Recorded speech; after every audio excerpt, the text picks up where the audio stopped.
Bonjour, nous allons démarrer cette session. Je m'appelle Boris Rogier, je connais beaucoup d'entre vous. J'ai aujourd'hui en charge la gestion des lignes de produits Skylight PVX. J'ai à mes côtés également Thibaut Bouchette, qui vous est familier, qui gère la R&D de PVX aujourd'hui.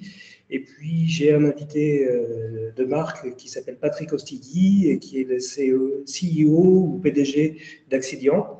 Et qui va profiter de cette session pour vous donner une vision des ambitions d'Accidian sur le marché entreprise et des raisons pour lesquelles ils ont fait l'acquisition de Performance Vision et de la stratégie qui va être déployée sur le marché entreprise. Donc on aura deux sections dans cette présentation. Une première qui consiste à donner la parole à Patrick et qui vous donne une vision de la marche à suivre et de notre plan de marche pour le marché entreprise, et puis une deuxième qui rentrera dans le détail de ce que contiendra la version 5 de Skylight PVX. Alors, merci Boris. Eh bien, bonjour à tous. Ça me fait plaisir aujourd'hui de pouvoir m'adresser à vous et merci de prendre le temps de participer à ce webinaire. Alors, pour commencer, eh bien, je voudrais vous parler premièrement de Accidian en tant que société, parce qu'il y en a plusieurs parmi vous qui ne nous connaissent peut-être pas. Alors, Accidian est une société qui fut fondée en 2005, basée à Montréal, au Canada. Et c'est une société qui, essentiellement, s'est concentrée pendant la plupart de son temps à avoir un focus sur les opérateurs, donc opérateurs dans le mobile, opérateurs au niveau des réseaux d'entreprise, mais grands opérateurs au niveau global. On parle de 80 clients dispersés dans, c'est-à-dire 84 pays avec au-dessus de 400 clients répartis à travers le monde. Avec des brevets, au-dessus d'une quarantaine de brevets. Et au niveau des service providers, c'est-à-dire des opérateurs au niveau du monde, on parle à peu près d'environ 75% des plus grands, des top 50 qui utilisent nos solutions et qui finalement desservent des entreprises aussi dans tous les segments. Au niveau des bureaux d'Accidian, comme je disais, le bureau chef est à Montréal, mais on a aussi du développement à Ottawa, ainsi qu'au Vietnam. Et nous avons aussi des bureaux de vente à Boston, Stockholm, Sao Paulo, Mumbai et plusieurs autres. Et nouvellement, un bureau à Paris à travers notre acquisition de Performance Vision, dont je vais vous parler aujourd'hui plus particulièrement. En tant que compagnie, au niveau global, la mission de l'entreprise, essentiellement, c'est de permettre à nos usagers d'avoir vraiment une expérience numérique exceptionnelle. C'est-à-dire que ce soit les accompagner dans leur transformation numérique, quand on parle des entreprises, ou que ce soit la transformation numérique des opérateurs au niveau global. Et évidemment, notre vision, c'est de devenir le leader dans ce domaine, plus particulièrement à travers la gestion de la performance des applications et des réseaux. Et pour nous, en termes de vision, on croit que c'est vraiment un aspect qui va devenir de plus en plus critique pour toutes les compagnies qui veulent avoir une capacité d'être compétitifs dans un environnement de plus en plus cloud et mobile. Si on regarde un peu l'évolution d'Accidian au fil du temps, alors on a vraiment commencé avec les opérateurs en ayant un focus sur la partie PM qu'on voit au bas de ce graphique, c'est-à-dire les couches 2 et 3 qu'on fait en mode actif, c'est-à-dire par la génération de paquets dans les différents flots de trafic. Et donc, à travers le spectre, si on veut, on a évolué vers la NPM et maintenant, avec l'acquisition de Performance Vision, on se trouve à vraiment monter au niveau des couches de réseau jusqu'à la couche 7, donc au niveau des couches protocolaires applicatives. Et donc, on a passé de la Network Performance jusqu'à vraiment les applications avec maintenant ce qu'on appelle du Application Aware NPM, tout en allant vers le Application Performance. Donc, vraiment, on prend une approche bottom-up, si on veut, donc à partir du réseau qui nous permet de voir vraiment tout le trafic qui est en cause, autant chez les opérateurs que chez les entreprises. Pour nous, l'acquisition de Performance Vision, c'est vraiment un mariage, je dirais, des plus complémentaires. Donc, que ce soit au niveau du marché, on voit qu'on passe du marché des telcos et on ajoute en diversification le marché entreprise qui était très important pour nous. Ensuite, au niveau de la technique de monitoring, Accédian utilise une technique active, c'est-à-dire de génération de paquets des couches 2, 3 et un peu de 4, alors que Performance Vision est une technologie purement passive, donc vraiment une très bonne complémentarité à ce niveau-là. Au niveau des couches qui sont adressées, Accédian focus surtout sur les couches 2 et 3, alors que Performance Vision va jusqu'à la couche 7. Au niveau du focus, comme je disais plus tôt, Accédian, évidemment, c'est un focus réseau pour les opérateurs, alors que Performance Vision focus sur les applications. En termes de territoire, Accédian, c'est global, mais je dirais avec une prépondérance sur l'Amérique du Nord, alors que Performance Vision, évidemment, une prépondérance forte sur l'Europe. Quand on regarde au niveau des clients typiques, au niveau d'Accédian, on parle des gens de planning, des gens d'opération au niveau du réseau, alors que chez Performance Vision, on parle des gens de la TI, des gens d'opération de réseau au niveau des entreprises. Alors, vraiment une complémentarité à 100% et c'est une des raisons pour laquelle nous sommes particulièrement enthousiastes de ce mariage. Je voulais passer quelques instants un peu vous parler de la technologie et comment la technologie va se marier. C'est-à-dire, premièrement, si on commence à la droite de cette page, on voit VCX, qui est essentiellement sous la bannière Skylight, notre technologie d'injection de paquets synthétiques pour le performance monitoring des couches 2 et 3. Alors, on parle d'une technologie qui utilise des paquets standardisés, donc des paquets qui utilisent la technologie ITU de Y1731 pour la couche 2 et des paquets, surtout des paquets TWAMP, TWAMP pour la couche 3. Et vraiment, on parle d'une technologie qui se distingue par sa granularité, par sa précision, mais aussi par sa capacité de monitorer des réseaux à très, très grande échelle. On parle de déploiements parfois qui peuvent aller jusqu'à près de 200 000 points de monitoring, c'est-à-dire on parle à peu près jusqu'à environ un demi-million de flux à la couche 2 et 3. Ensuite, si je vais vers la gauche, on parle de FBX, c'est-à-dire Flow Broker, qui est une technologie de capture de paquets virtualisés qu'on a développé pour le marché opérateur surtout, mais qui va très bien s'adresser au niveau des entreprises aussi, on croit. Alors, on parle de petits implants hardware qui vont essentiellement agir en tant que packet broker miniature et qui, de façon optionnelle, pourront servir à être des points de collection pour le système PVX. Donc, PVX, vous l'avez sûrement deviné, c'est le nouveau nom pour la technologie PV, donc qui s'harmonise avec le restant de notre branding. Donc, PVX, qui, évidemment, comme vous le savez, utilise une technologie passive pour tout ce qui est Application Performance Management, les couches 2 à 7, donc NPM et APM. Au niveau de la convergence de toutes ces technologies, alors c'est une convergence qui va se faire au niveau d'une couche analytique qui s'appelle Data Hub.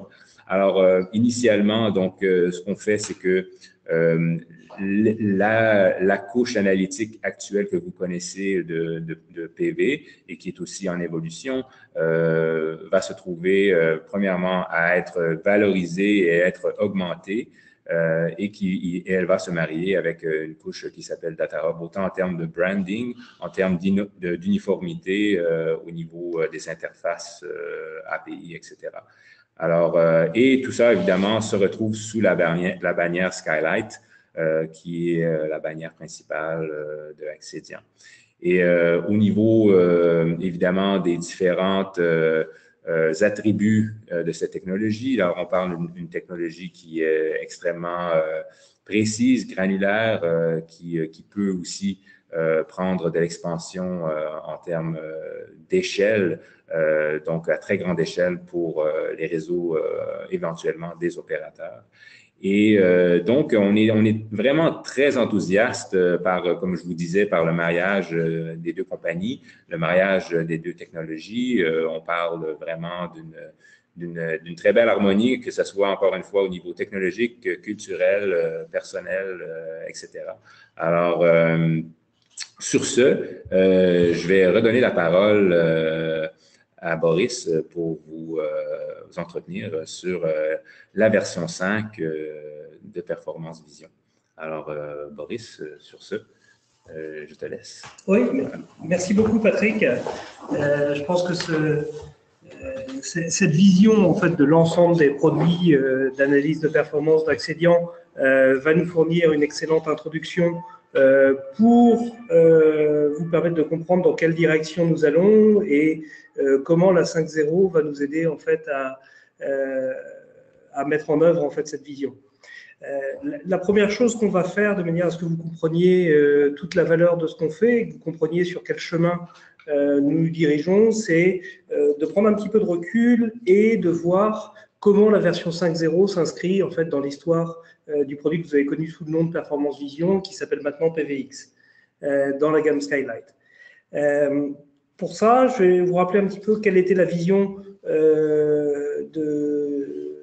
de l'équipe sur ce que livrait la version 4. En fait, avec la version 4, on avait une vision produit qui était bâtie autour de deux éléments d'architecture, qui étaient un élément de capture et d'analyse temps réel, dont le bénéfice était de capturer à la fois les éléments d'expérience utilisateur, du réseau, des transactions applicatives, de le faire de façon grand angle, donc de donner une vision sur toutes les applications, tous les utilisateurs, sans configuration, de le faire avec des éléments qui sont légers, donc qui consomment peu de ressources, qui permettent d'étendre énormément le périmètre de capture et très facilement, et puis de le faire dans un environnement qui était à couverture universelle, c'est-à-dire autant capable d'adresser des environnements physiques que des environnements virtuels et à terme cloud. Et puis un élément central qu'on a appelé Data Store, qui était un élément de centralisation des données extrêmement scalable, qui permettait surtout de visualiser l'ensemble des données de façon très facile. Et puis, à partir de là, vous aviez une interface qui vous permettait d'obtenir des informations de façon extrêmement rapide, avec une capacité autant à avoir des informations sous la forme de dashboard ou de données synthétiques que de faire du drill down vers du détail. Voilà. Ça, c'était la version de notre V4. Alors, pourquoi, au lieu d'appeler cette prochaine version V4.3, on l'appelle V5 ? C'est parce qu'on se lance en fait vers une vision et vers un objectif qui va bien au-delà de ce que je viens de vous présenter comme étant l'objectif de la V4. Alors, qu'est-ce qui nous pousse vers là? Un certain nombre de paramètres en fait, d'environnement qui ont changé. Nous, on voit un certain nombre de défis de visibilité chez nos clients qui nous engagent sur un autre chemin. Il y a toujours une croissance continue de la criticité des applications IT. Aujourd'hui, énormément des applications qu'on a connues qui étaient internes sont visibles des clients, participent à la livraison du service, participent à des services business critiques et l'IoT rajoute un élément dans cette direction-là. On a une croissance qui est toujours plus grande de la quantité de données qui est véhiculée par les réseaux d'entreprises. Et on a enfin un mouvement important des entreprises vers les clouds publics, et pas seulement les entreprises, on va dire, qui sont nées dans le cloud public, mais des entreprises au sens je veux dire, plus traditionnel du terme, qui commencent à faire levier sur les capacités du cloud public pour flexibiliser leur système, pour gagner en coût, pour déployer des services plus rapidement, pour étendre leur couverture géographique beaucoup plus facilement et gagner en agilité. Un autre élément, il y a des microservices qui sont apparus et qui représentent un certain nombre de challenges en termes de visibilité, et on prend en compte cet élément-là. Et puis le dernier élément, c'est l'apparition en production des réseaux définis de façon logicielle, des SDN, Software Defined Networks, de l'automatisation, qui représente une nouvelle gamme en fait, de challenges en termes de visibilité et qui requiert que nos outils s'adaptent et permettent d'adresser des challenges de ces éléments. Et puis l'ensemble s'accélère parce qu'on gagne en agilité, parce qu'on déploie de plus en plus de services, parce qu'on a de plus en plus de services offerts dans chaque environnement IT. Donc on a un environnement, la manière dont on le schématise, c'est comme ça, où on était au travers de quelque chose de très simple, on avait des utilisateurs dans des localisations qui étaient bien définies, qui passaient dans un réseau dont on maîtrisait bien les tenants et les aboutissants, puis qui se rendaient dans des data centers, qui étaient physiques ou virtuels, mais c'était assez simple conceptuellement. Aujourd'hui, on commence à découvrir des architectures de ce type-là, où il y a des utilisateurs dans les mêmes localisations, mais qui se trouvent également quelque part sur Internet, qui se connectent à un réseau, mais qui peut les mener à notre ancien data center, qui peut les mener à des clouds privés, qui peut les mener vers des services cloud, et éventuellement entremêler ces différents éléments, c'est-à-dire avoir des services cloud qui dépendent des services qui sont fournis dans le data center, de l'infrastructure as a service ou du public cloud qui communiquent avec nos data centers ou avec des applications cloud. Et aujourd'hui, ça représente un risque conséquent pour l'expérience utilisateur et la maîtrise des équipes IT sur la performance globale qui est offerte aux utilisateurs. Alors, si on replace notre proposition de valeur, le sens et la vision de PVX, c'est de fournir une vision unifiée de la performance au travers de l'ensemble des chaînes réseau et applicatives, avec la meilleure résolution, la meilleure vélocité. Ça veut dire que pour délivrer notre valeur, il faut s'adapter à ces nouveaux environnements. Aujourd'hui, on avait comme vision d'être scalable, simple à utiliser, simple à mettre en œuvre, et de fournir des vues sur les données qui vous permettent de prendre des décisions très rapidement, qui vous permettent de le faire le plus rapidement, c'est-à-dire en temps réel, et au travers de chaque plateforme, chaque lien, chaque application, dans des environnements qui sont complexes. Pour réaliser ça, c'est vraiment l'objectif de la 5.0 que de délivrer notre vision, c'est de vous fournir une vision intelligente de la livraison de vos applications dans un environnement qui est maintenant dynamique, basé sur les clouds et souvent en situation hybride. Donc, on va adresser deux types de challenges. On va d'abord adresser le fait de couvrir ces nouveaux environnements d'un point de vue data center.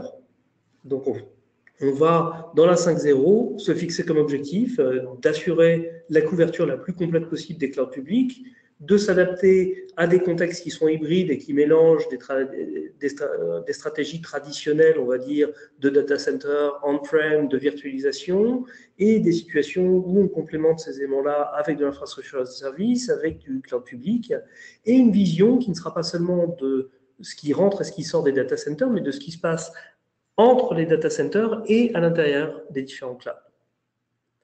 On prendra en compte aussi les derniers facteurs de complexité qui sont apparus, c'est-à-dire l'automation, le fait qu'on ne puisse pas prédire ce que sera un système ou quelle sera la forme, la volumétrie d'un système, où se trouveront les machines qui seront déployées au fur et à mesure du temps. Le fait qu'il y aura des microservices qui représenteront une déperdition si on garde une approche classique de l'analyse réseau et qui occulte un certain nombre de services, un certain nombre de communications au sein des data centers.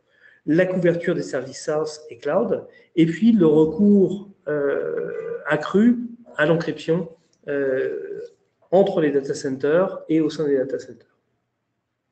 Et puis le deuxième objectif vraiment dans une version 5.0, ça va être de fournir, de guider les équipes de production IT avec ce qu'on appelle des insights de performance, c'est-à-dire des visions qui sont ciblées, c'est-à-dire d'aller plus loin que simplement être une base de données de performance à laquelle on accède très facilement, qui est très scalable, mais vraiment de changer le sens en fait de communication des informations, que notre solution devienne une solution qui fait part d'informations pertinentes par rapport au changement de performance ou par rapport à des événements de performance qu'il y aurait sur le réseau.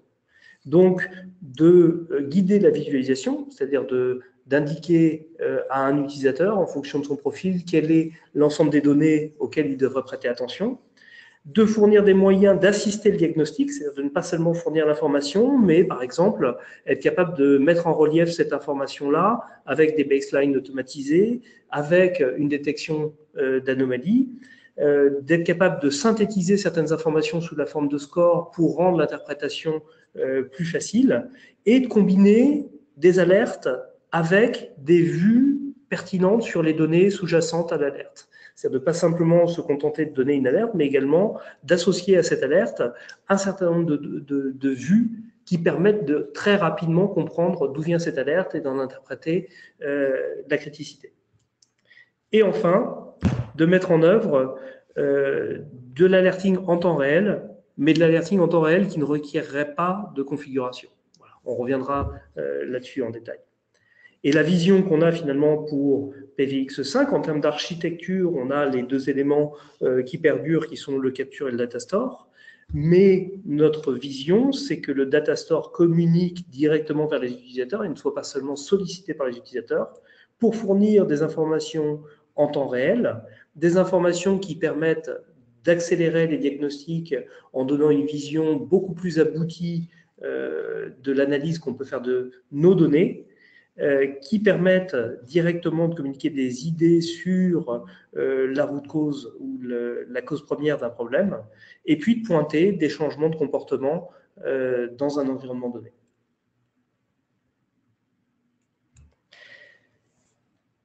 Alors, ça, c'est la vision pour la version 5. La version 5.0 est en fait la première pierre, la fondation pour mettre en œuvre cette vision.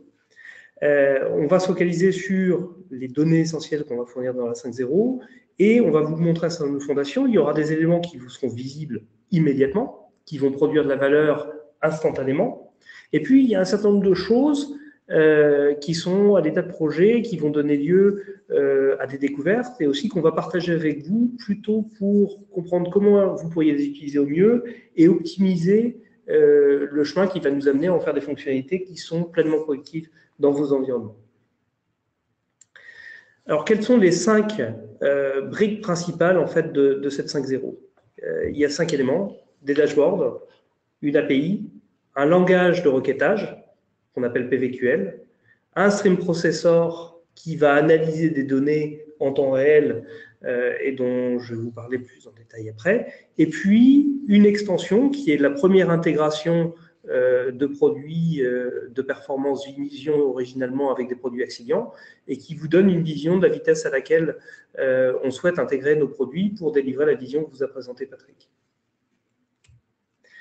Donc vous aurez une nouvelle interface et ici on a derrière cette interface toute une architecture qui est nouvelle avec la capacité aussi à délivrer des nouvelles versions de nos produits de plus en plus rapidement et de vous apporter de plus en plus de fonctionnalités au fur et à mesure du temps.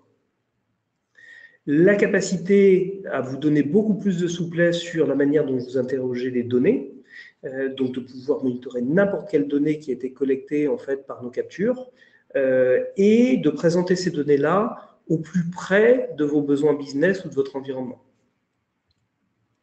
Le fait de fabriquer des dashboards qui combinent différents types de données de façon à ce que chaque vue pour un utilisateur soit au plus près de son besoin en termes de visibilité. Et enfin, des éléments qui vont vous permettre de résoudre vos problèmes de plus en plus rapidement ou plus rapidement que jamais. Alors, je vais passer la main à Thibaut qui va avancer dans le détail. Bonjour tout le monde. Donc, comme Boris vient de vous présenter, beaucoup de choses changent avec la version 5.0, y compris cette nouvelle page de login à laquelle vous vous habituerez, plus graphique et plus esthétique que la précédente, qui était plus en sobriété. Toujours la même chose, vous vous connectez avec vos credentials, login, mot de passe, et vous rentrez dans le nouveau monde de Skylight PVX. Vous arriverez sur une page où il y aura une liste de dashboards et une fois que vous en choisissez un, voici un type de dashboard. Donc là, sur les bases de données qui est possible de faire avec Performance Vision PVX 5.0. Ces dashboards, ils vont être complètement personnalisables. Vous pourrez les adapter, les ajuster, les déplacer. L'idée, c'est que chacun puisse vraiment obtenir l'information qu'il veut au moment où il veut et se concentrer sur ce qui est essentiel pour son business et permettre de délivrer la bonne information à la bonne personne au bon moment. Donc, vous aurez des dashboards qui seront fournis par défaut avec toute installation de la version PVX 5.0.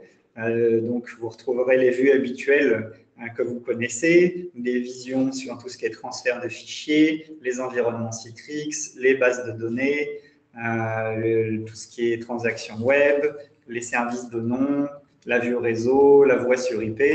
Donc, ça, c'est ce qu'on va vous proposer par défaut. Et à partir de ça, vous pourrez construire et personnaliser complètement librement les dashboards pour afficher à volonté ce dont vous avez besoin. Et après, quand je dis librement, vous verrez, ça n'a plus rien à voir avec l'interface précédente. C'est du drag and drop. Vous prenez les composants qui vous intéressent, vous les redimensionnez à la taille que vous voulez, vous les déplacez, vous choisissez si vous préférez une représentation en courbe, en graphe, en barre. Vous avez toute liberté de présenter en fonction des critères à la fois esthétiques et de pertinence en termes de business pour obtenir la meilleure information au meilleur moment. Et on peut aller dans le détail, puisque vous partez relativement de choses que vous connaissez déjà, par exemple l'univers HTTP, et puis vous choisissez qu'est-ce que vous voulez voir. Vous pouvez ajouter la métrique que vous voulez, vous pouvez regrouper ces métriques sous forme de groupement d'informations, par exemple par serveur, par application, par sonde de capture, et vous pouvez rajouter des filtres pour, par exemple, dire je ne veux que le trafic à partir d'une certaine quantité ou dont les temps de réponse seraient supérieurs à certaines valeurs. Et choisir librement la représentation. Et vous avez même un rendu qui vous donne une prévisualisation du résultat que vous allez obtenir, parce que c'est encore le plus simple, c'est de vous aider vraiment à vous décider. Quand vous choisissez une métrique, ce n'est pas toujours évident de savoir à l'avance est-ce que je veux une courbe ou un graphe. Là, il suffit de faire un clic, vous avez une prévisualisation du résultat et vous pouvez choisir ce qui vous convient le mieux avant de le rajouter à un tableau de bord. Alors, vraiment tout ça, ça a été fait. Le but, c'est que ça soit le plus intuitif possible. C'est un feedback qu'on a de la part de nos clients. C'est Performance Vision, l'un de nos grands critères différenciants. C'est simple à prendre en main. Il n'y a pas besoin de formation pendant des semaines, de passage de relais, de choses longues et complexes. Vous prenez le produit en main, c'est facile, en quelques minutes, il est opérationnel, c'est intuitif, les utilisateurs, soit managers ou ingénieurs réseau, comprennent ce qu'il y a à faire et l'information est là disponible en quelques clics. Donc, cette logique a été bien évidemment maintenue et je dirais même encore accrue pour l'utilisation de PVX 5.0. L'idée, c'est que tout soit accessible librement et puisse être créé et personnalisé en quelques clics de souris. Et l'idée, à la fois pour nous comme pour vous, c'est que ce qui prenait du temps auparavant vous permette à la fois à vous d'accéder à l'information encore plus rapidement. Et comme Boris le disait il y a quelques minutes, pour nous, cette toute nouvelle architecture basée sur vraiment l'état de l'art du marché en termes de technologie va nous permettre également de développer et de fournir de l'information encore plus rapidement. Donc, les prochaines releases sortiront avec un rythme encore accru par rapport à précédemment, sur des cycles de 3, 4, 5 mois en fonction de ce qu'on mettra dedans. Donc, vraiment une capacité à délivrer pour nos clients de l'information et de nouvelles fonctionnalités encore plus rapidement qu'auparavant. Alors, c'est intéressant, c'est beaucoup de mots, et en même temps, je pense que le mieux pour s'en rendre compte, c'est encore d'essayer. Donc, allons voir à quoi ressemble PVX 5.0.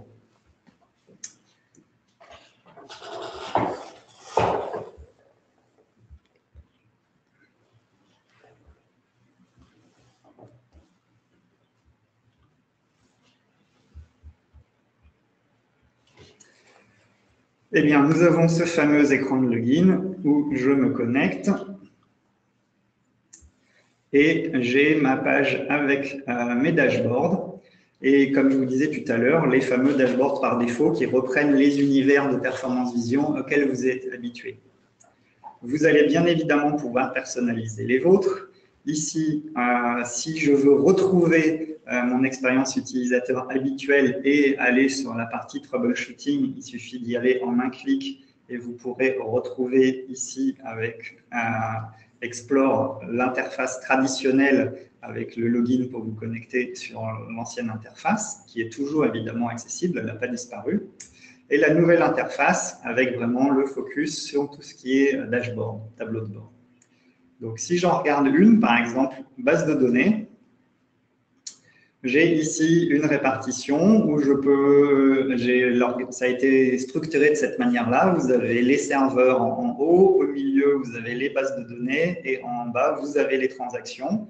Donc ça, c'est un tableau par défaut qu'on va vous proposer. Vous avez la performance globale de l'ensemble de vos serveurs. Vous avez la possibilité de voir les temps de réponse dans le temps. Vous avez les serveurs les plus lents qui sont identifiés par leur adresse IP et triés automatiquement du plus lent au plus rapide. Vous avez ensuite les bases de données qu'on a identifiées. Je vous rappelle qu'on sait décoder Oracle, MySQL, Postgres, SQL, Sybase et j'en passe, DB2. Et DB2.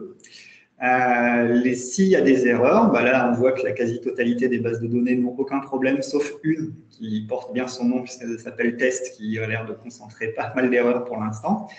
Peut-être vous pouvez aider du coup vos développeurs à aller voir à quoi correspondent ces erreurs. Les bases de données les plus lentes, les transactions par serveur, par base de données, par client, en fonction de l'information qui est la plus utile pour vous.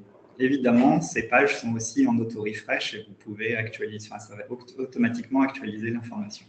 Après, la présentation, je vous parlais de drag and drop. Le mieux, c'est encore de vous montrer s'il y a quelque chose que vous préférez voir différemment.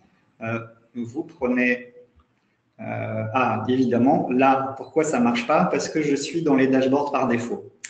Petit effet démo qui me rappelle que les dashboards par défaut sont des dashboards que vous ne pouvez pas modifier. Le mieux, c'est que je vous le présente. Qu'est-ce qu'on peut faire avec ces dashboards par défaut et si j'ai envie d'en personnaliser un?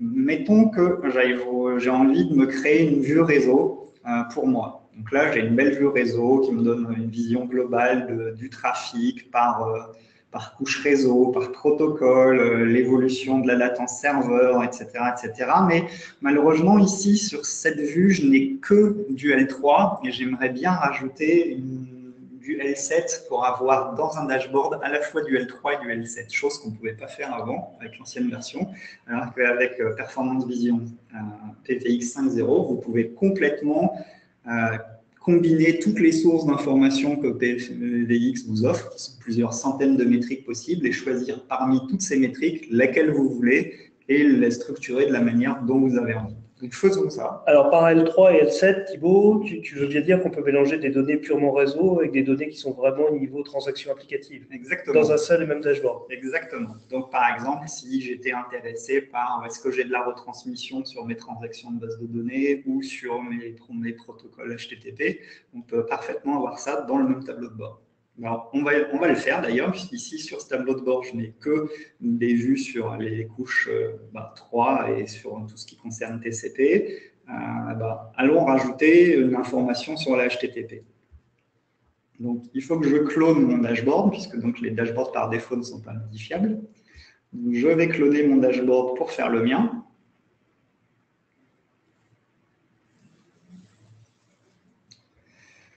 J'ai ma copie de mon dashboard qui a été générée à l'instant. Je peux l'éditer pour dire que c'est la mienne.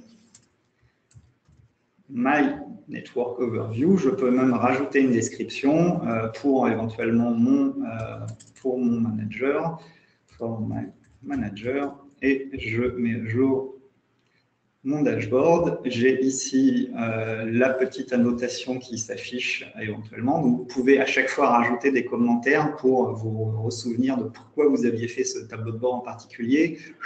À la fois le tableau de bord lui-même et chaque élément graphique de ce tableau de bord peut être annoté avec des commentaires.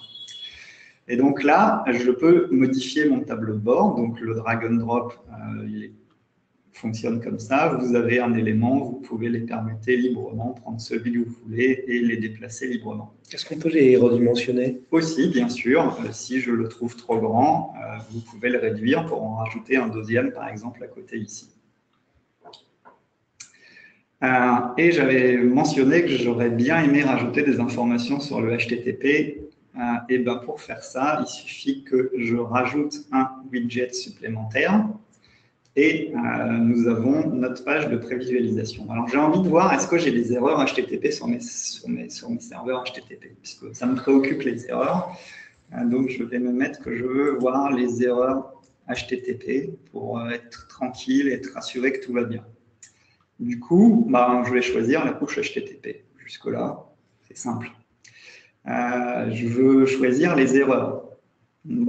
Encore, simplicité, vous pouvez soit utiliser ici le menu déroulant, soit le mieux, c'est encore de dire que vous voulez des erreurs, il va automatiquement vous filtrer ce qui correspond. Et donc là, je veux, est-ce que j'ai des erreurs? Si vous avez un petit doute, il suffit de lire la description qui est intégrée. Ceci est le nombre de hits avec des codes erreurs HTTP supérieurs à 500, à 400. Hop. Et ici, là, le graphe ne me convient pas particulièrement. Je voudrais plutôt voir une vue dans le temps. Et ça me va bien comme ça. Et je fais créer. Il va rajouter le widget en bas. Et puis, comme tu parlais de le redimensionner, donnons-lui toute sa place. Est-ce qu'on pourrait centrer notre analyse HTTP, par exemple, sur un groupe de serveurs particulier ou... Exactement. Mettons que cette vue dans le temps, finalement, ne me convienne pas trop et que j'ai envie, comme tu le proposes, de grouper ça par serveur. Je peux rajouter sur ce critère, finalement, la vue dans le temps ne m'aide pas tant que ça. Ce que je voudrais, c'est avoir des informations sur quels sont les serveurs qui génèrent ces erreurs. Eh bien, ici, je commence à taper le mot-clé serveur. Automatiquement, il va me proposer ceux qui sont en lien avec des serveurs. Et là, ce qui m'intéresse en l'occurrence, c'est l'IP du serveur. Je rajoute cette information. Alors, il a automatiquement compris que vu que cette fois-ci, j'ai un regroupement d'informations, ça n'a plus de sens de le montrer dans le temps. Donc, il a automatiquement ajusté l'information qui était disponible sous forme de barres. Maintenant, si je préférais un tableau, je pourrais aussi avoir un tableau, mais finalement, les barres, c'est pas mal, ça permet de voir tout de suite celui qui se dégage de manière encore plus visuelle. Donc, faisons ça. Et là, j'ai toutes mes métriques HTTP en dessous, et cette fois-ci regroupées par serveur, et je vois directement que c'est celui-ci qui a l'air de générer le plus d'erreurs. Et on pourrait grouper par serveur, par URL, exactement. Par type de browser. Et on le verra probablement tout à l'heure quand on fera la démonstration de PVQL. Parfait. Voilà, donc vraiment, le message, c'est vous avez une complète liberté de création, vous accédez à la bonne donnée au bon moment pour la bonne personne. Vous pouvez mélanger n'importe quelle métrique de PVX 5.0, donc plusieurs centaines de métriques qui sont à votre disposition, créer en quelques clics ce qui convient pour la bonne personne, la bonne équipe, favoriser la coopération et le partage d'informations pour accéder et vous permettre de régler vos problèmes encore plus rapidement qu'auparavant. D'accord. Thibaut, impressionnant. Moi, ce que je retiens également, c'est la vitesse avec laquelle on peut configurer un dashboard, qui est vraiment un élément important quand on communique avec nos utilisateurs et nos clients. C'était déjà quelque chose qu'on avait sur l'aspect troubleshooting, mais je pense que là, ce qui est vraiment notable, c'est de pouvoir configurer un dashboard en quelques minutes, alors que ça peut prendre un certain nombre de jours ou une semaine dans d'autres contextes produits. Et puis surtout, dans la version précédente, vous étiez dépendant de ce que nous avions pu imaginer. C'est-à-dire que le produit offrait un certain nombre de fonctionnalités et ces fonctionnalités étaient figées. Là, on met, je dirais, le ciel au bout de vos doigts, au sens où ça ne dépend que de votre imagination. Comme je vous disais, il y a des centaines de métriques. Si vous voulez mélanger de la retransmission avec de la latence groupée par client, par serveur, et que c'est des choses que nous, auxquelles on n'a pas forcément pensé que ce serait utile pour vous, en quelques clics, vous créez la vue qui vous sert dans vos conditions, parce que comme tu l'as dit tout à l'heure, la complexité des architectures et des systèmes que vous allez rencontrer et que vous avez sur le terrain est telle que ce serait utopique pour nous d'imaginer qu'on va penser à tous les cas. Donc là, on s'est dit, on va faire un produit qui, s'il ne répond pas à tout dès son installation, vous permet en quelques clics de l'adapter, qui vous amène l'information utile dans votre cas sur votre terrain. Je profite aussi de cette démo-là pour dire que parfois, vous voyez l'écran se rafraîchir. Et c'est aussi un aspect qui peut paraître anodin, mais ça vous permet d'avoir un dashboard de monitoring. Et le fait qu'il se rafraîchit instantanément avec toutes ces données-là vous donne une idée de la scalabilité de la solution qui est bâtie derrière en fait ce dashboard qui n'en est que la partie visible. Je profite enfin, il y a des questions, les plus longues seront répondues en fin de session, mais là il y a une question de Philippe qui est extrêmement rapide à adresser, qui est est-ce qu'on peut voir les erreurs dans les dashboards? En fait, on peut construire exactement la vue qu'on souhaite dans les dashboards, donc on pourrait tout à fait faire une vue détaillée, un tableau particulier,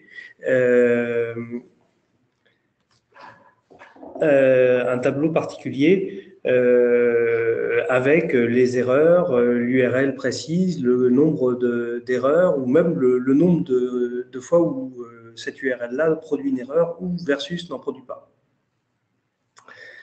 Alors, on va poursuivre la présentation. Alors, un nouveau niveau d'interopérabilité. Vous avez probablement en tête le fait qu'on était capable d'extraire des données de PVX version 4 sous de la forme de CSV pour l'intégrer dans d'autres systèmes. On a voulu rendre ce service en fait beaucoup plus robuste, beaucoup plus scalable, en offrant une véritable API. L'idée étant que cette information-là, elle devienne accessible instantanément pour la partager avec une variété de services qui peuvent être utilisés dans vos environnements. Ça va de solutions de log à des solutions de BI, à des solutions pour grapher, à des solutions plutôt orientées sécurité, des solutions de SIEM, de manière à ce que vous puissiez intégrer PVX très facilement et de façon très robuste dans l'ensemble des outils qui vous permettent de gérer votre production informatique. Et encore une fois, là, ce qu'on a mis ici, ce ne sont que des exemples grâce à cette API, quel que soit le système que vous voulez interconnecter avec PVX 5.0, c'est une API normalisée au format JSON que vous pourrez interroger en HTTP ou via des WebSockets. Donc, en gros, toute possibilité d'interaction et d'intégration avec d'autres produits est ouverte. N'importe quel DevOps pourra automatiquement et en quelques lignes de code connecter Performance Vision à n'importe quel environnement. Donc ici, ce sont simplement des exemples, mais vraiment Performance Vision avec cette API est connectée au monde et à tous les systèmes existants. Alors bien sûr, cette API, elle a aussi l'avantage d'avoir une documentation qui est intégrée directement dans le produit, ce qui vous permet de comprendre tous les arguments, tous les champs. Et puis vous voyez en transparence un mot apparaître dans cet écran qui est PVQL, pour Performance Vision Query Language. En fait, quand on a travaillé sur cette API-là, on a vraiment voulu donner un maximum de souplesse et de possibilités, mais en même temps garder quelque chose qui serait intuitif pour des administrateurs d'infrastructure IT.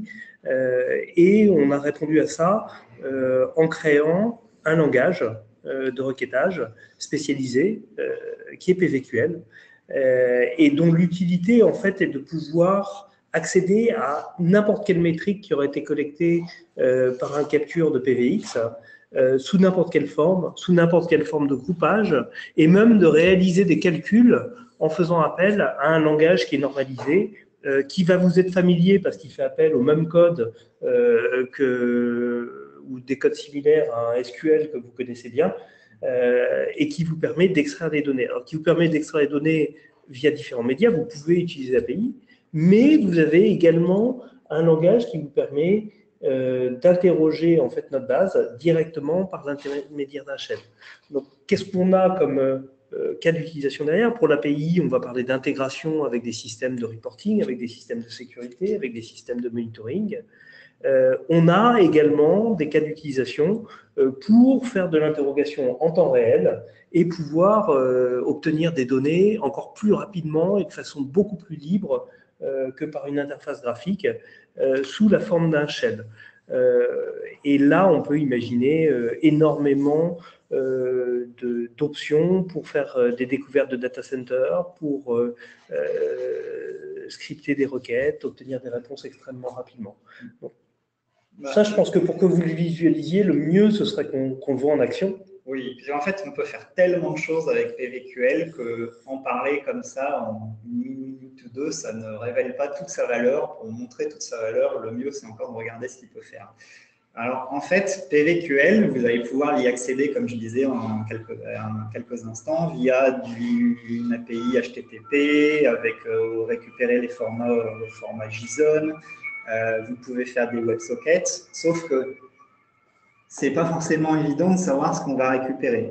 Et donc, du coup, on a décidé de vous fournir directement un shell qui va vous permettre de tester le PVQL directement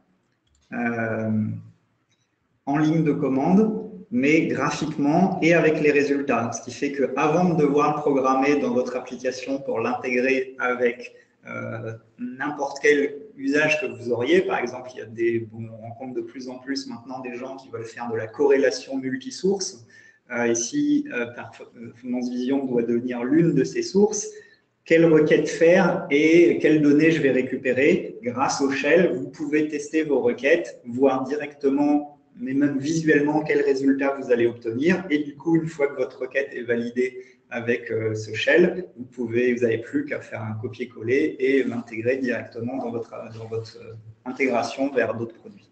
Alors, qu'est-ce qu'on peut faire avec PVQL? Et bien, là encore, il y a notre imagination qui est réellement la limite. Donc là, mettons qu'on veuille quelque chose de simple. Pour commencer, je voudrais le trafic réparti par zone client. Voilà. On va voir que c'est particulièrement simple puisqu'il suffit pratiquement que je tape ce que je dis. Donc, je voudrais voir le trafic par zone client. Donc, en anglais, ça va faire client zone. Et hop, j'ai tapé ma commande PVQL et j'ai mes résultats avec mes zones clientes et le trafic. Alors, c'est bien, mais c'est pas si exceptionnel que ça. Ouais. Thibaut, par exemple, si je voulais ajouter plusieurs critères et faire quelque chose qui me donne par, je sais pas, par zone client et par application, parce que j'ai besoin de ça pour réaliser un projet ou parce que je découvre un nouveau data center que je dois migrer dans le mien et que je veux avoir une idée de où se trouve la plus grande volumétrie, est-ce que c'est possible? Oui, il suffit que je rajoute un deuxième critère derrière et je veux voir par application.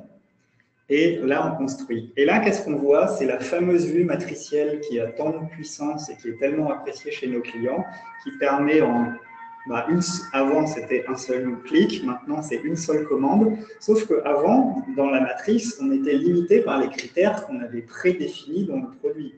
Là, vous pouvez construire une matrice sur tous les critères que vous voulez. Il suffit d'y penser. Donc là, on a fait, dans cet exemple-là, les applications par zone client. Alors ça, c'est génial, mais si je me mets à la place d'un de nos partenaires qui aide un client, par exemple, à préparer cette même migration et qui doit découvrir tout ça, mais il n'a pas encore une vision des zones, est-ce qu'on peut faire ça, par exemple, par rapport à pas des objets qui sont des zones, mais par rapport à des segments IP? On peut faire ça vraiment de n'importe comment, mais avant de répondre à ta question pour montrer des segments IP, je peux montrer que là, on a vu le trafic, mais si j'avais envie d'avoir une vue sur les temps de réponse, j'ai juste un changement à faire. Il était en train de recharger. ici, je mets response time au lieu de trafic et j'ai ma vue avec ma matrice construite sur tous les temps de réponse de mes applications par zone client. Et donc voilà, ça va aussi vite que ça. Donc là, c'est même pas quelque chose qu'on a déjà mis dans un dashboard, mais avec une commande PVQL, vous pouvez récupérer toutes ces informations. Donc je reprends ta question. Je ne connais pas forcément encore toutes mes zones, mais je connais quelques plages d'IP qu'on m'a données. Eh bien, je vais essayer de vous montrer la puissance vraiment de tout ce qu'on peut faire avec PVQL. Je vais prendre une commande, juste laissez-moi la taper. Je voudrais voir une vue dans le temps, puisque là, je vous ai monté des données brutes, mais on va voir qu'on peut aussi récupérer tous les points qui permettent de construire des courbes. Donc, je veux une courbe, et donc pour avoir une courbe, le mieux, c'est de lui dire que je veux une vue dans le temps sur 1 heure. Et tu me disais que tu voulais un groupement sur des subnets, en fait. Ouais, voilà, en /24, en /16. Alors, eh ben, on va prendre un /16. Pas de chance, là, comme on parle, du coup, ça s'est rafraîchi. Trafic. Bon, on va commencer au fur et à mesure. Le mieux, en fait, c'est de construire la requête ensemble au fur et à mesure et on va voir tout ce qu'on peut rajouter. Donc là, j'ai une vue de mon trafic dans le temps. Bon, c'est un début. Et je voudrais les IP. Mais je ne connais pas tout. Alors, on va faire un groupement. Voilà. Donc là, par /16. En fait. Voilà, ici, j'ai par /16. Mais il y en a un que je connais plus particulièrement. C'est le 192.168, parce qu'on le retrouve souvent. Du coup, serveur.ip, puisque c'est de ça dont on parle, et on est toujours sur le /16, et 192.168.0.0. Et là, j'ai tout le trafic vu dans le temps sur mon groupement de subnet /16 et avec un focus. Et par exemple, si je voulais avoir le trafic, mais cette fois décomposé par segment de /24 dans le /16 que tu as mis dans la condition where, il suffirait de changer 16 par 24. Exactement. Ok. Voilà. Et quelque chose peut-être pour aller encore plus loin, c'est je voudrais ce segment-là, ce /16, qu'est-ce qu'ils font ces gens-là? Parce que là, on voit le trafic total, mais j'aimerais avoir finalement une vue de savoir ce qu'ils font. Donc, je vais quitter ma vue temporelle et je vais enlever tout ça, peut-être pas tout, mais c'est les clients qui m'intéressent finalement plutôt que les serveurs. Alors, en protostack. Et puis ici, je voudrais les clients. Hop.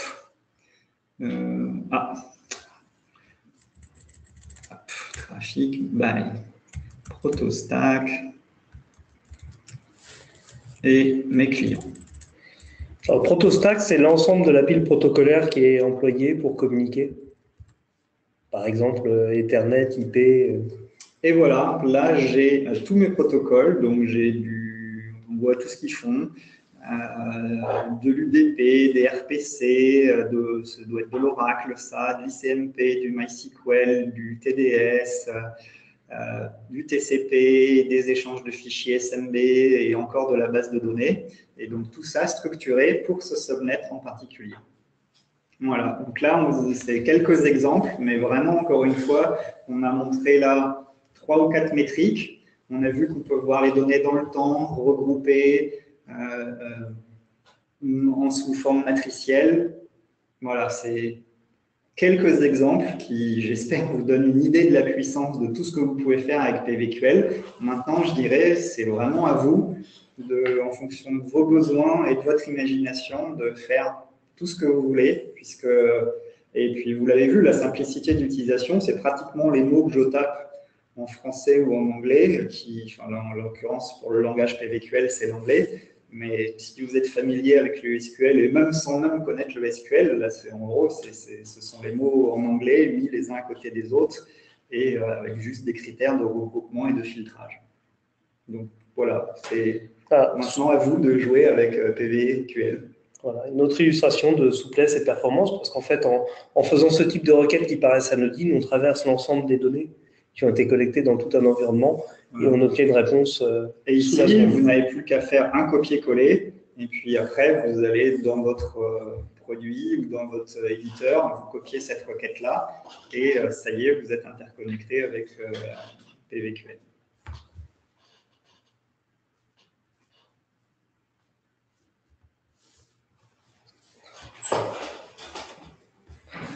Alors, quand on parle d'alerting, on s'est posé beaucoup de questions sur la manière dont on devrait adresser les notions d'alerting. Vous savez que dans la version 4, on dispose déjà d'une libre SNMP qui permet de s'intégrer avec vos outils de monitoring et de générer des alertes sur des paramètres critiques, autant réseau qu'applicatif.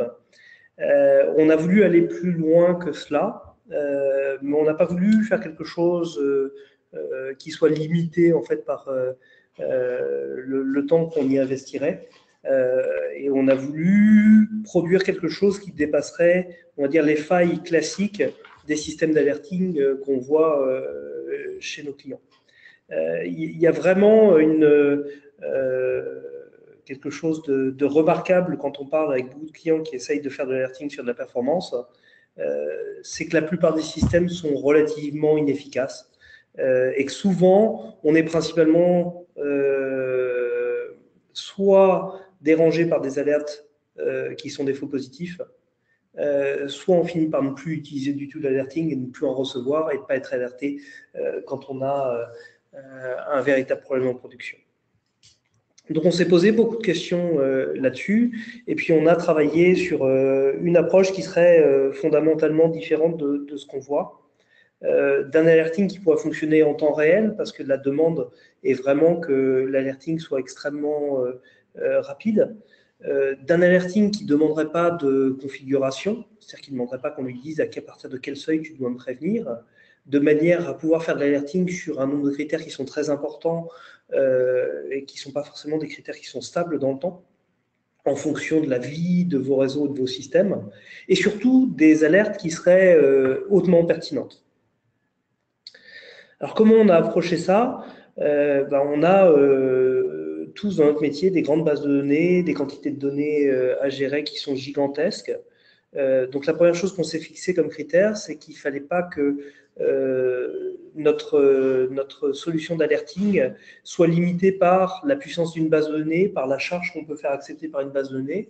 Donc, on a travaillé sur quelque chose qui travaillerait vraiment en temps réel et qui ne solliciterait pas du tout notre base de données, de manière à se créer un potentiel de scalabilité, d'évolution beaucoup plus important.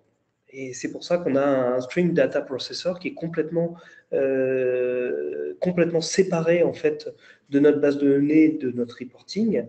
La deuxième chose, on voulait qu'il soit sans configuration et hautement pertinent. Et pour ça, la principale voie qu'on a regardée, c'est d'appliquer sur les données que générait notre Stream Processor des règles à base d'intelligence artificielle qui permettent de déterminer quel est le comportement normal d'une métrique et d'alerter quand on sort d'une prédiction ou d'une norme. Alors, on a fait tout ça. Et on est à la phase où on doit confronter ce qu'on a fait à vos scénarios d'utilisation. Donc, c'est le moment où on va avoir besoin de vous pour tester des scénarios, pour disposer de données de production et pouvoir activer ce moteur dans des environnements de production, valider sa pertinence, affiner les règles qu'il va intégrer pour pouvoir produire des alertes. Donc, il y a beaucoup de cas d'utilisation qui sont possibles. On peut penser bien sûr à de l'alerting de performance, c'est-à-dire directement lui dire, par exemple, je souhaite monitorer la latence réseau sur tel lien et que lui-même détermine rapidement quel est le comportement normal d'un point de vue latence, et ensuite vous dise quand il y a un changement de comportement. On peut imaginer d'autres cas d'utilisation où c'est par rapport à la performance d'un type de transaction donnée dans une application donnée. On peut imaginer que c'est par rapport à un volume de transaction.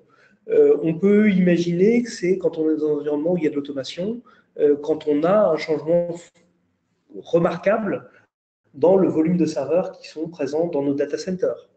on peut imaginer qu'il nous préviendra quand il y a une augmentation de latence parce qu'il y a des serveurs qui sont déplacés d'un cloud à un autre et qui engendrent une augmentation considérable de latence. Et puis, on peut penser aussi à des utilisations plus orientées sécurité. Par exemple, j'ai un nombre de sessions globales sur mon réseau qui est significativement différent de mon comportement habituel ou un nombre de transactions d'un certain type qui ne sont pas là présentes habituellement et qui apparaissent.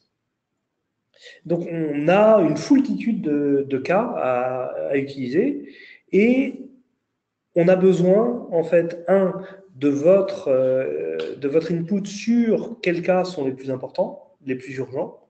Et puis, on a besoin de travailler avec vous pour travailler dans des environnements de production pour affiner, en fait, ce qu'on a créé sous le nom de Ramen.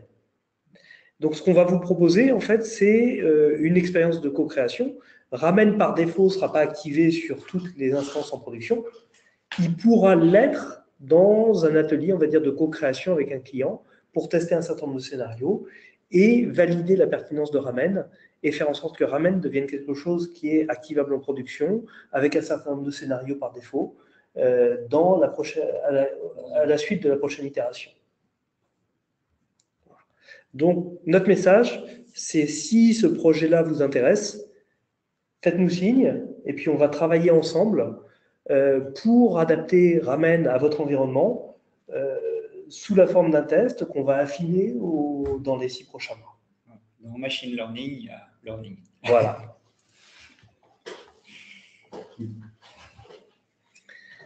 Alors, dernier pilier très important de cette version 5.0, et c'est la première intégration avec d'autres produits Skylight. Et elle sert un objectif qui pour nous est très très important dans la vision qu'on a de nos solutions, c'est d'étendre notre visibilité vers la périphérie, c'est-à-dire au plus près des utilisateurs. On a, vous vous souvenez quand j'ai présenté la vision qu'on a sous-jacente à la version 5, la volonté de couvrir beaucoup d'environnements et de couvrir l'ensemble des périmètres data center, il y en a un qui est la périphérie. Et nous, ce qu'on voit, c'est qu'aujourd'hui, c'est en général un défi pour vous d'avoir une vision de ce qui se passe au plus près des clients quand vous avez un grand nombre de sites distants.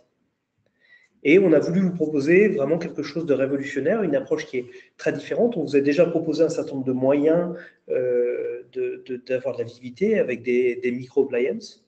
Mais maintenant, on dispose d'un moyen qui va complètement révolutionner la souplesse de déploiement sur des centaines de sites, qui va radicalement faire chuter le coût d'instrumenter, d'avoir une visibilité et de faire du troubleshooting de performance sur des sites distants, et de rendre le déploiement d'une telle solution extrêmement facile à mettre en œuvre.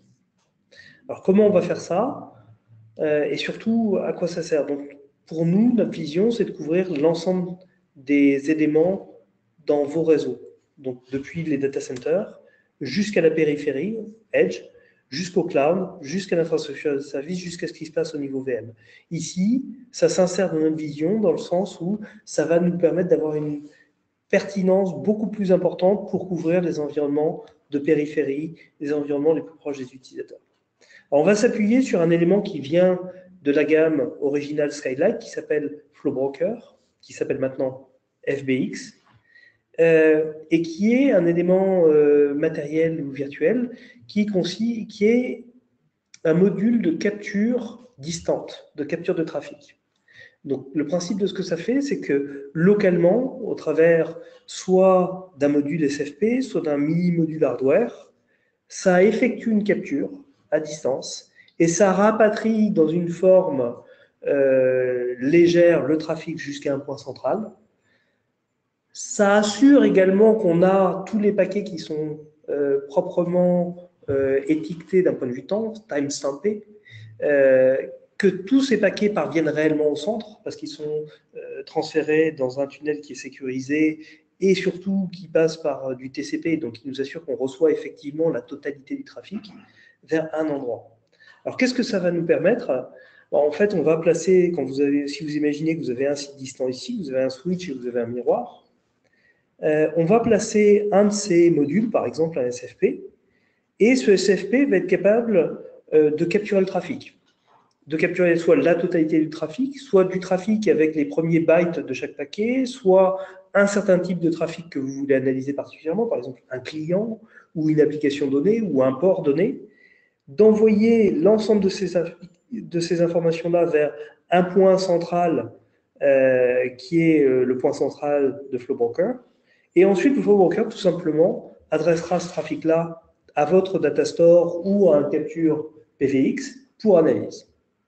Ce qui vous permettra, en fait, simplement en déployant, là je vais prendre un exemple qui est très très simple, d'un point de vue logistique, il vous suffit d'envoyer une enveloppe avec un SFP dans chacun de vos sites distants, de demander à quelqu'un de le plugger sur place, et à tout moment, vous êtes en mesure de capturer du trafic à distance sur ce site distant-là et d'effectuer un diagnostic, et de commencer ce diagnostic-là sans aucune logistique supplémentaire, instantanément. Et ça, c'est une révolution pour beaucoup d'environnements de production où on a un très grand nombre de sites distants et où on a régulièrement des plaintes qui peuvent concerner des trafics qui ne passent pas par le data center et qui vont directement, par exemple, vers un service cloud.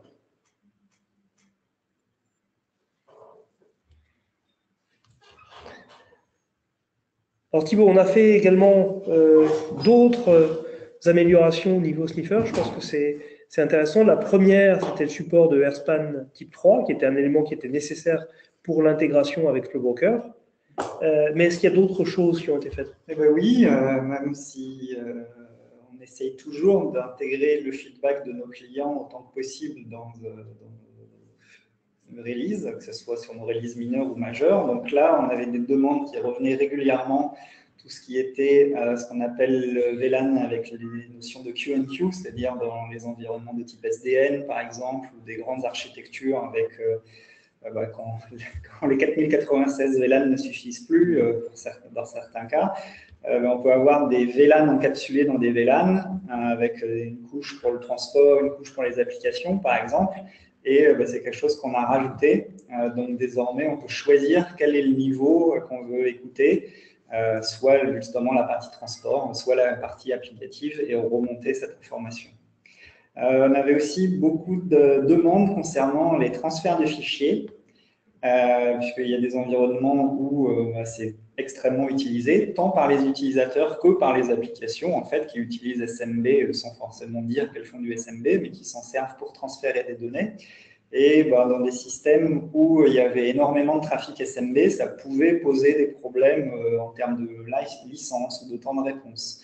Donc là, pour absorber des pics d'activité SMB et permettre à nos clients de garder une visibilité dans toutes circonstances, on a regroupé les commandes SMB avec un défaut d'agrégation de 1 seconde pour pouvoir avoir une vision qui est plus pertinente en fonction des situations de leur réseau. Alors, si jamais, pour des cas de troubleshooting très avancés, ce niveau de 1 seconde n'était pas assez précis, qu'il fallait redescendre comme avant à la transaction, c'est tout à fait possible de retrouver le paramètre par défaut. Là, dans la majorité des cas, le fait de pouvoir regrouper et d'agréger ces commandes SMB à la seconde va permettre à PVX 5.0 d'offrir une visibilité sur les performances des trafics en termes d'échange de fichiers en toutes circonstances. Et également, comme toujours, on est à chaque release, on est dans l'amélioration continue en termes de métriques, en fonction des feedbacks pour nos clients, et d'ajuster en fonction de tout notre apprentissage des situations réseau en toutes circonstances, de faire en sorte que nos métriques soient les plus pertinentes possibles. Donc sur cette release, on a également revu la métrique concernant le calcul de la latence pour qu'elle soit adaptée le mieux possible à tous les environnements dans lesquels elle est confrontée. Donc ça aura évidemment un impact sur les calculs de latence dans toutes les circonstances. Donc si vous mettez à jour vers PVX 5.0, vous aurez un impact par rapport à la manière dont est calculée la latence. Celle-ci pourra être différente compte tenu des valeurs que vous aviez. Le but, c'est de s'approcher le plus possible de valeurs réalistes en toute situation. Excellent. Je pense qu'on a couvert les fonctionnalités principales de la 5.0. Oui, après, comme sur toute release, il y a plein de petits détails. Ce n'est pas le lieu ni le temps de s'intéresser à tout, mais après, on vous laissera découvrir quand PVX sera disponible à tout le monde d'ici quelques semaines. Tous ces petits détails par vous. Excellent. Alors, vous avez certainement des questions suite à cette présentation-là, soit pour Patrick, soit pour moi-même, soit pour Thibaut, soit des questions. Et on trouvera le bon interlocuteur pour y répondre. Je pense que maintenant, c'est un bon moment pour faire part de ces questions et pour qu'on y réponde. On a gardé du temps pour cela. Alors, quelles sont vos questions? Vous avez un module de questions qui vous permet de nous les adresser. Soit par ce module-là, soit par le chat. Alors, combien fonctionne la remote capture et quel est l'impact sur la bande passante? Alors, ça, c'est une question qui est relative, j'imagine, à FlowBroker. En effet, il s'agit de...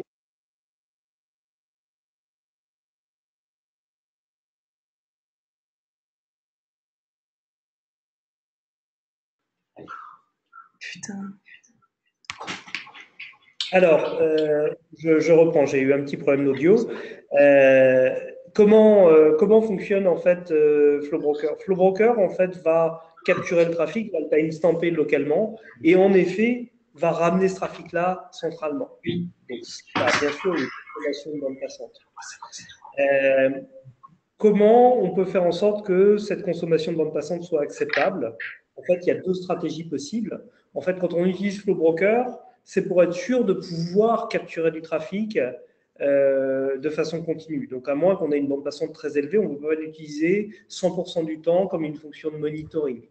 Si on est dans un environnement de site distant et qu'on a besoin de faire du troubleshooting ponctuel, on va soit adopter une stratégie qui consiste à faire du slicing pour avoir toutes les données au niveau TCP, donc de ne garder qu'un certain nombre de bytes par paquet pour les transférer en centrale. Par exemple, on peut conserver 80 bytes et toutes les valeurs, toutes les métriques TCP de PVX seront disponibles. Donc ça, par exemple, pour faire l'analyse d'une application SaaS, ce serait parfaitement adapté.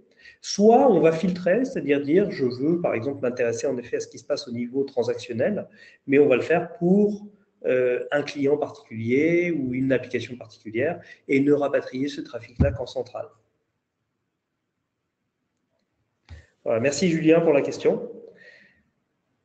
Alors, quelle est la différence entre FlowBroker et la sonde de capture mobile ou même micro qu'on avait précédemment commercialisée? Donc ça, c'est une question de Jérémy. Merci à lui.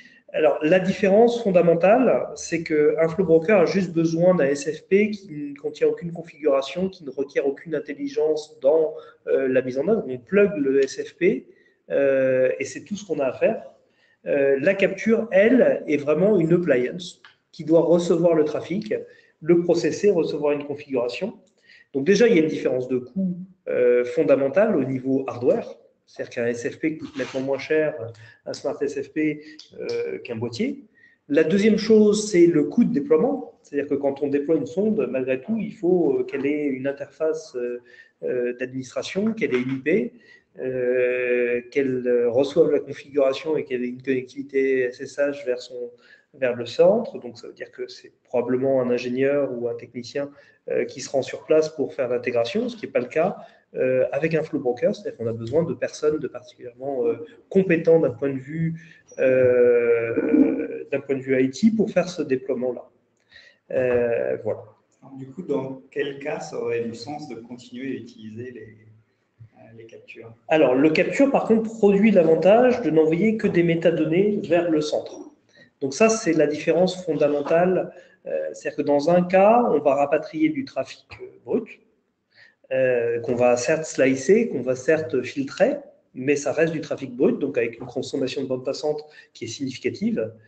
Si on considère le cas d'un capture, au sens PVX du terme, on va renvoyer que les métadonnées qui consomment entre 0,2 et 0,5% de ce qui a été écouté en interne. Donc, par exemple, ça aurait énormément de sens de le faire, de mettre en place un capture si on veut faire une analyse permanente de tout ce qui rentre et ce qui sort, et a fortiori, si on veut écouter tout ce qui se passe sur le réseau local du site distant, alors c'est clair qu'un capture est beaucoup plus adapté qu'un Smart SFP. Ensuite, on a une question de Julien, qui est: peut-on créer un widget dashboard depuis le shell PVQL? Alors, c'est une excellente question. Et elle est tellement bonne en fait qu'on l'a retenue pour l'itération suivante, parce qu'on n'a pas eu le temps de produire celle-là, mais clairement, c'est quelque chose qu'on veut pouvoir réaliser à terme. On voit que Julien a toujours de bonnes idées et nous propose des fonctionnalités intéressantes. En fait, on y a pensé et ça viendra. Voilà.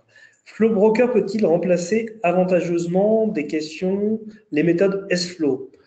Question d'Alain, et je pense que c'est une excellente question. En fait, Flowbroker va nous fournir beaucoup plus que SFlow.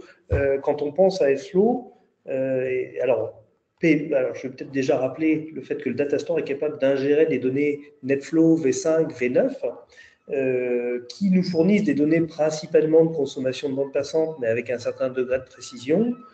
SFlow fournit le même service, mais avec une qualité de données vraiment dégradée. Je dirais qu'avec Flowbroker, on se positionne à l'opposé en termes de précision, c'est-à-dire qu'on va vraiment avoir des paquets, on va vraiment pouvoir faire du diagnostic extrêmement détaillé, y compris au niveau performance.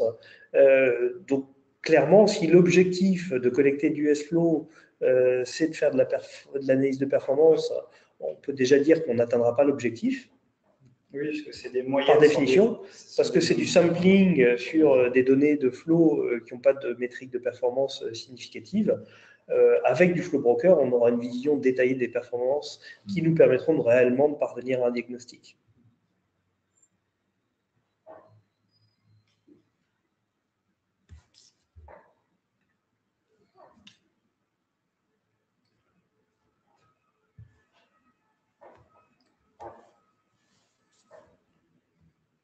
Est-ce que vous avez d'autres questions? Alors, une date de mise à disposition de la version 5. Alors, je peux vous fournir une estimation. Hein. Je ne vais pas vous faire la réponse habituelle de notre équipe R&D. Pour des soucis de qualité, en fait, elle sera disponible quand elle sera prête. Maintenant, on a quand même une certaine expérience de tester des versions, de s'assurer qu'elles remplissent les critères de qualité.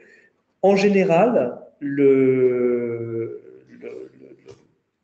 le temps en fait, de mise à disposition d'une version à partir du moment où on l'a réalisée, elle est réalisée en interne chez nous, elle est mise à disposition de notre équipe QA, mais également d'un certain nombre de clients bêta qui souhaitent en faire l'évaluation. D'ailleurs, si vous êtes candidat pour cette phase bêta, vous pouvez vous signaler et on sera ravis d'avoir ça. Le principe, c'est que ça mette à peu près 6 semaines, ce qui nous amène à fin mai comme estimation. Voilà. Ça peut être un peu plus rapide, ça peut être un peu plus lent. Et ce qu'on peut vous assurer, c'est que ce sera disponible quand on aura atteint un niveau de qualité qui est satisfaisant. Alors, question de Vincent, quel est l'impact pour un client de la version actuelle pour passer en version 5? En fait, à partir de... Alors ça, c'est un principe très important aussi. Notre maintenance est, on va dire, all-inclusive. Qu'est-ce que ça veut dire? Ça veut dire que tout client qui est sous maintenance a le droit de passer en version 5. Ça pose aucun problème. Est-ce que ça va poser un souci de performance particulier de passer de V4 à V5? Pas du tout. Ça ne change pas grand-chose. C'est juste des fonctionnalités en plus. Il n'y a aucune précaution particulière à prendre en termes de sizing ou d'évolution des plateformes matérielles sous-jacentes si c'est du virtuel ou du matériel qui est utilisé sur la formule appliance PV. Donc, de ce point de vue-là, vous pouvez avancer. Il n'y a pas de précaution à prendre. Il n'y a pas de problème. Sur les impacts techniques que vous pourriez être amené à mesurer, comme je disais tout à l'heure, il y aura un changement de calcul sur la latence qui fait que vos métriques précédentes seront différentes des nouvelles que vous aurez. Donc, il faudra juste penser à pas forcément comparer les anciens calculs de latence avec les nouveaux. Ça n'aurait pas de sens. Et également, sur tout ce qui est la partie transfert de fichiers, en fonction des circonstances chez vous, vous aurez soit un peu plus de trafic, soit un peu moins. Donc, le nombre d'analyses de flux par minute pourra varier légèrement en fonction du type de trafic que vous avez, mais surtout sur la partie analyse SMB. SMB, c'est IFS. Alors, autre question de Vincent, est-ce que le pricing change à l'occasion de cette V5? Non, il reste inchangé. à l'occasion de cette version 5. Est-ce qu'il y a une migration de données? Non, il n'y a pas de migration de données. Au sens où vos données étaient là avant et elles seront là après. Voilà. Et pour vous, il y aura 0 impact d'ici.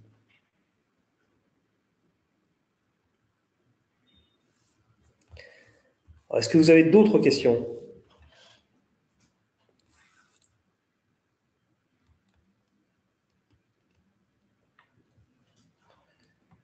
Alors, si vous n'avez pas d'autres questions, je vais profiter également de ce moment pour vous indiquer que les workshops qui étaient prévus. Alors, est-il nécessaire de reformer des ingés certifiés? Alors, on fournira également une certification différentielle pour ceux qui sont certifiés en version 4.2. Donc, c'est toujours bien de se recertifier. Je pense que si les gens ne sont pas certifiés à partir du moment où on aura réalisé la version 5, les 2 certifications précédentes resteront valables, ce qui veut dire que les gens qui seront en 4.0 seront encore valables ou en 4.1 ? 4.1, je dirais. En 4.1 seront encore valables, et tous ceux qui ne sont certifiés dans une version antérieure à la 4.1, la certification sera considérée comme non valide. Voilà. Et après, soit si vous avez une certification qui est tellement ancienne sur une version 3 ou 4, du coup, à ce moment-là, il faut repasser une certification complète. Ou si vous avez une certification à jour 4.1, 4.2, vous pourrez passer le différentiel vers la version 5.0. Peut-on visualiser de nouveaux dashboards pour exporter des rapports de façon programmée? Excellente question. Alors, les dashboards en tant que tels pourront peut-être être amenés à remplacer purement et simplement les dashboards un jour. Pour l'instant, les deux vont cohabiter. Par contre, ce que vous allez récupérer, en fait, c'est plutôt via l'API. Vous allez récupérer toutes les données au format JSON et après, vous pouvez les mettre dans la forme et le type de document que vous souhaitez.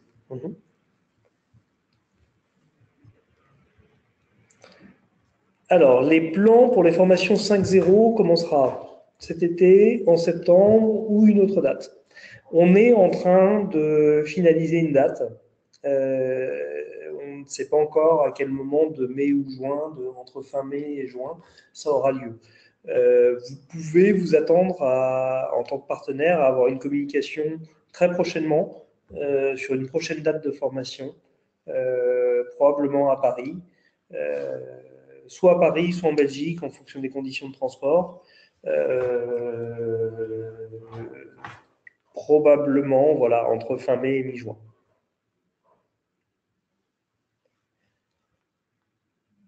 Et pour la date, vous pouvez espérer l'obtenir dans la semaine ou les 10 jours qui arrivent.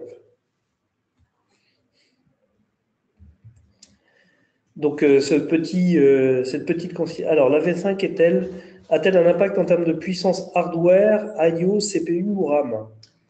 Normalement, non, ou très limité, tant que vous n'activez pas le stream processor, qui, donc, comme tu le disais tout à l'heure, sera désactivé par défaut. Oui, le stream processor, lui, aura un impact significatif sur la consommation CPU et RAM.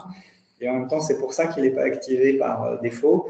Et que, comme tu le signalais, c'est vraiment des projets de co-création pour les partenaires ou les clients intéressés de prendre contact avec nous et sur des environnements de type pré-production ou production, d'activer Ramen en coordination avec notre R&D pour que la R&D puisse se connecter via le lien VPN et surveiller le comportement de Ramen et voir si les informations qu'ils produisent sont pertinentes.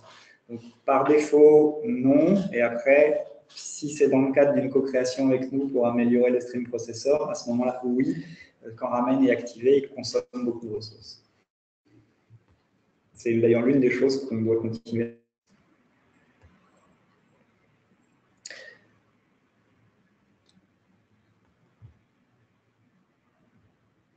Alors, je pense qu'on est arrivé au terme des questions.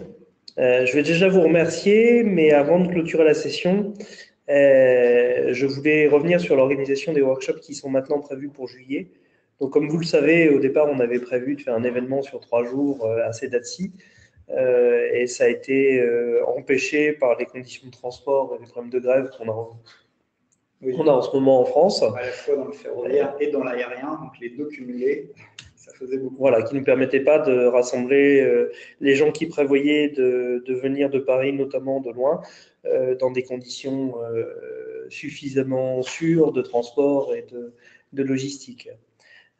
Donc on a malheureusement dû transformer la première partie de cet événement sous la forme de ce webinaire, mais on tient réellement à passer du temps avec vous sur des workshops, autant pour découvrir dans des ateliers les fonctions de la V5 que pour travailler sur un certain nombre de sujets en profondeur et puis proposer des formations sur les données qui sont fournies par PVX.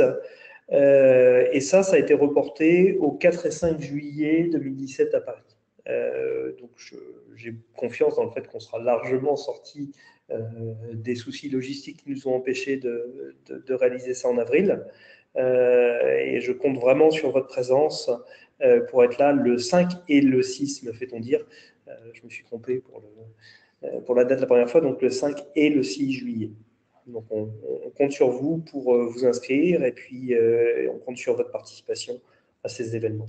Il faut préciser ce qu'il y a, le détail de ces 2 jours. Alors, il y a en fait deux tracks possibles. Hein. À chaque fois, il y a 2 salles avec des éléments différents. Il y a une salle où il va y avoir des formations vraiment sur l'analyse de données au niveau TCP. Ce sera suivi par des formations sur l'analyse, par exemple, au niveau Citrix. Et puis, en parallèle, on a des workshops sur les dashboards, des workshops sur PVQL et comment l'utiliser. Probablement qu'on aura une présentation sur Ramen pour lancer également tout ce qui est co-création. Et puis, on a également un atelier pour découvrir comment Flowbroker est implémenté et comment il s'interface en fait avec PVX et comment vous pourriez l'utiliser pour étendre votre périmètre de capture.